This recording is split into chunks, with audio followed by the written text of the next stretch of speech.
আসসালামু আলাইকুম। আশা করি সবাই ভালো আছেন। আমিও ভালো আছি আপনাদের দোয়ায়। আবার আপনাদের মাঝে ভিডিও নিয়ে চলে আসলাম। আজকে বানাবো হলো ইলিশ মাছের নেজ ভর্তা। এই যে ইলিশ মাছ মেখে রাখছি, এখন ভাজার পালা। চলুন দেখতে থাকুন কীভাবে বানাই। এই যে কড়াই নিয়ে নিয়েছি, কড়াইয়ে দিয়ে দেবো সরিষার তেল। ইলিশ মাছ ভাজিতে সরিষার তেল না দিলে ভালোই লাগে না, সরিষার তেলই বেশি ভালো লাগে। এখন দিয়ে দিলাম তেল। তেলটা গরম হয়ে গেছে, এখন মাছগুলো ভেজে নেব।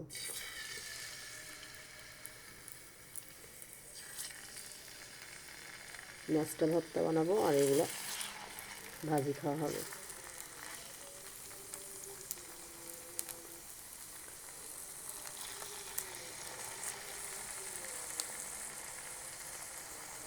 সবগুলো দেওয়া হয়ে গেল, এখন ভাজা হোক। এই যে মাছ ভাজা হয়ে গেছে, এখন তুলে নেব মাছগুলো।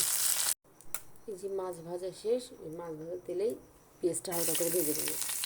কাঁচা পেঁয়াজ ভালো লাগে না, সবারই ভালো লাগে, কিন্তু আমার ভালো লাগে না। পেঁয়াজটা হালকা করে ভেজে দেবো।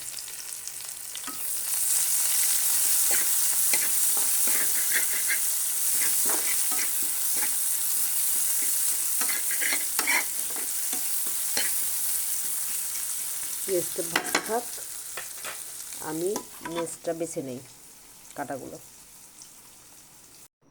এই যে মাছ বাছা শেষ, এই যে নিয়ে নিয়েছি মাছের তেল, পেঁয়াজ, শুকনো মরিচ আর স্বাদ অনুযায়ী লবণ দিব। দিলাম স্বাদ অনুযায়ী লবণ দিয়ে এগুলো ভালো করে মাখবো। যত ভালো করে মাখবেন সেতই মজা লাগবে।